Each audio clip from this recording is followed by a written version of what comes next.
Welcome to the MS-Perspektive podcast. Perspective with a K, as I'm German.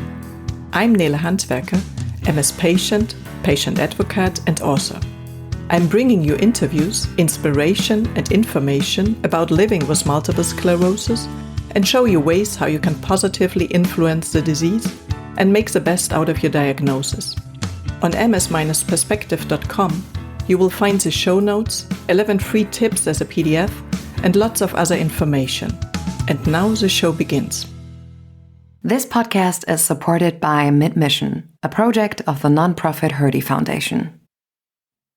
Hello and welcome to episode number 26, Cognitive Disorders in MS, when the mind goes on strike.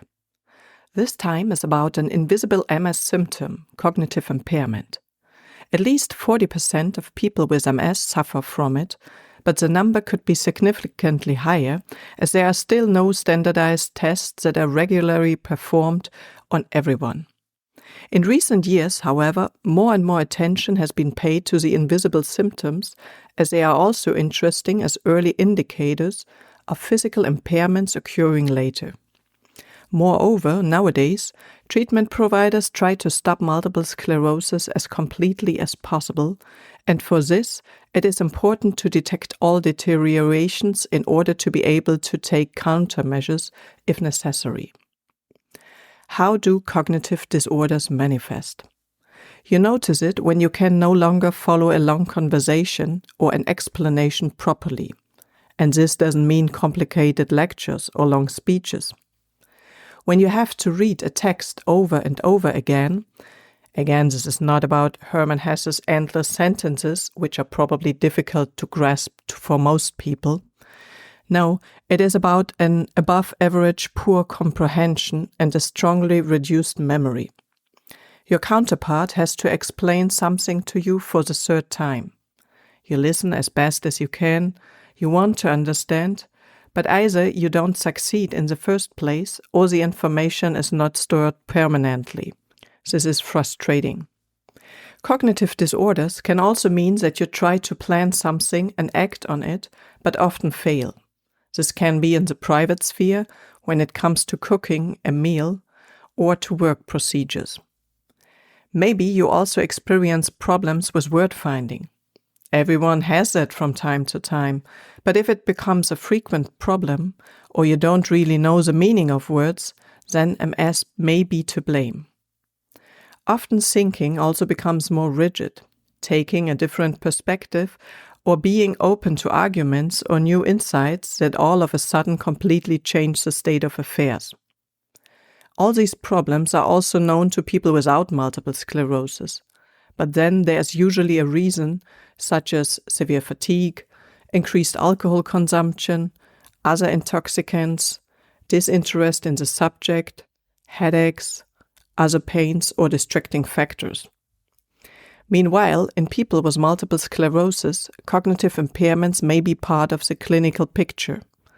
Either lesions in the central nervous systems are directly responsible, or severe fatigue. And if the MS can progress unhindered without you taking countermeasures, it leads to a faster reduction of the brain volume. This, of course, then has an impact. Many people with MS are more likely to take early retirement or have to reduce their hours because of cognitive impairment. But the good news is there are several things you can do about it. Summary of the types of cognitive disorders. Cognitive disorders can affect your performance in several areas.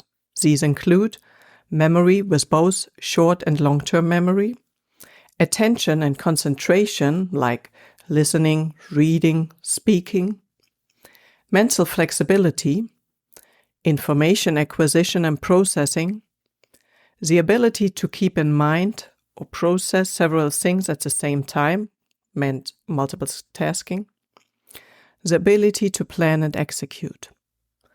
Or you have word-finding difficulties and even forget the meaning of words you once knew and thus lose the context and understanding of the subject and explained topic. How are cognitive disorders treated? Talk to your neurologist if you feel that multiple sclerosis is affecting your cognitive abilities. A comprehensive neuropsychological examination will help him make an accurate diagnosis, which should be the first step in any treatment. This will also define your exact problem, i.e., which mental abilities are affected.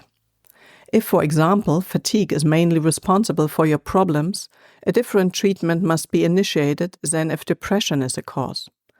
But these are only two possible triggers or amplifiers. By the way, it is worthwhile to have your sleep analyzed in case of chronic fatigue. Often the quality of sleep is poor, and there are many ways to optimize and normalize it again.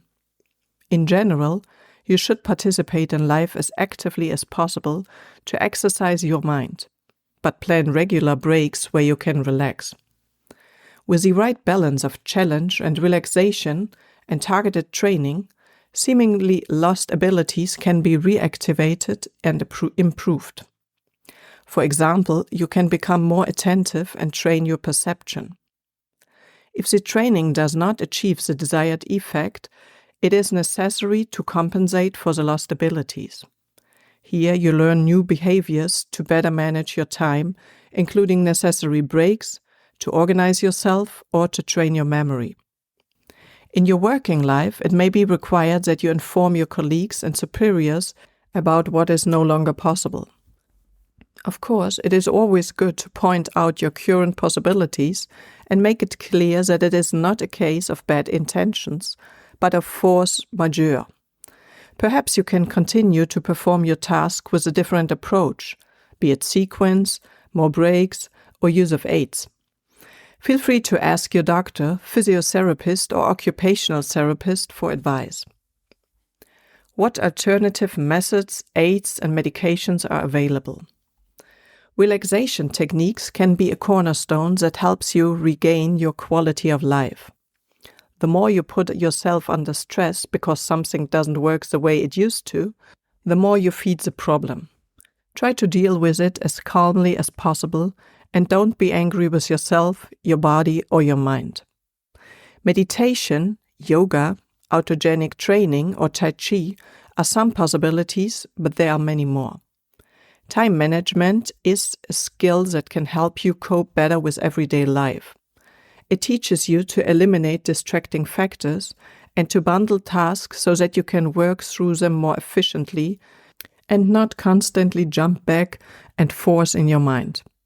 Better planning takes stress out of everyday life, be it personal or professional. The meal plan for the week with a matching grocery list. The packing list for the vacation. If you do exhausting tasks at the beginning of an active session, you can work on routine tasks afterwards when you are a bit tired. There are really lots of behaviors that will allow you to function and enjoy life despite cognitive limitations. Unfortunately, no medications are currently available that have been proven to have positive effects in scientific studies. However, if your limitations come from poor sleep, there are several options available. Talk to your neurologist about this. What can you do in acute phases? Stay calm, even so you may find it difficult at times. Avoid making important decisions or dealing with complex tasks where mistakes on your part could have long-term negative consequences for you. By this I mean, for example, rearranging your finances, including decisions to liquidate something, make a new deal, etc. If your concentration is severely impaired, please do not participate in traffic as a driver, and also be careful as a pedestrian. If meditation is for you, practice it regularly. It can certainly make a positive contribution to your mental and spiritual well-being. Talk to your neurologist or MS nurse. They can best assess whether further measures are useful. And what if cognitive disorders permanently burden everyday life? Then it is even more important that you learn to deal with the new actual state. Learn techniques to compensate for lost abilities. Use tools like digital reminders, and continue to train your mind regularly to maintain this level. You can do this on the side by learning or continuing a creative hobby, from learning to sew, to paint and draw, to craft, to carpentry, to photography, and more. The important thing is that you enjoy it and keep exploring new territory, be it through a new pattern, a new painting technique, a certain style. As long as you introduce a little variance and don't keep sewing the same blue t-shirt in size S with the same thread on the same sewing machine, your brain will be stimulated. Learning a language, listening to music, dancing, cooking, playing a new sport, programming, creative writing, or gardening are also stimulating activities, and there are many more. Of course, you can also consciously train your cognitive skills. There are now various apps available. Lifelong learning is good for everyone, but especially for people with MS. What is the best prevention against cognitive disorders? Avoid neurotoxic substances. At the top of the list is smoking. Multiple sclerosis is really a good reason to stop. Seek help. It's available from any health insurance company in the form of numerous books and other media formats, or at smokefree.gov, to name just one website, or your local initiative. I guess more or less all countries have offers, and your general practitioner will be able to help you.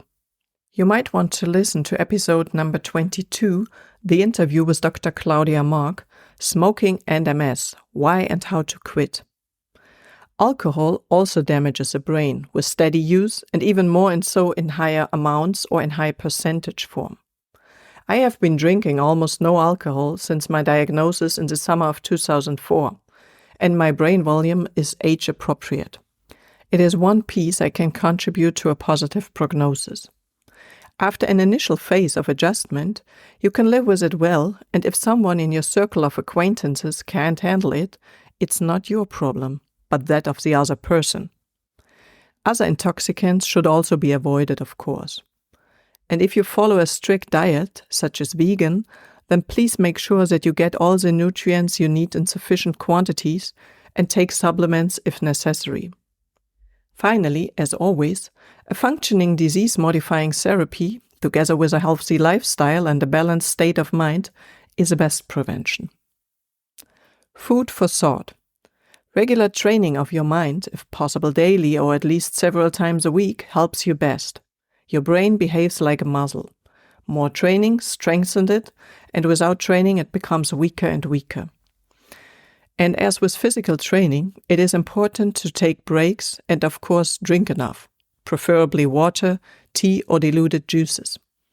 You can eat nuts and legumes more often, and why not train your brain by trying out different recipes that feed your brain with nutrients and stimulate the gray cells to think.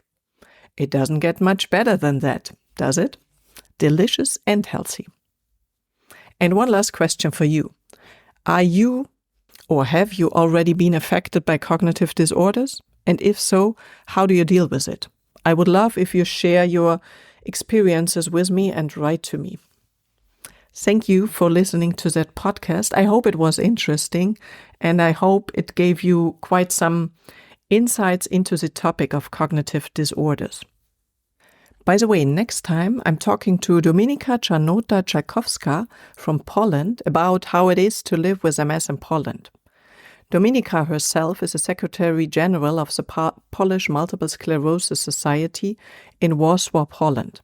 She herself is not living with MS, but she is for so long working for the Polish Multiple Sclerosis Society that she has a very good insight into how it is and where you can find good offers for support.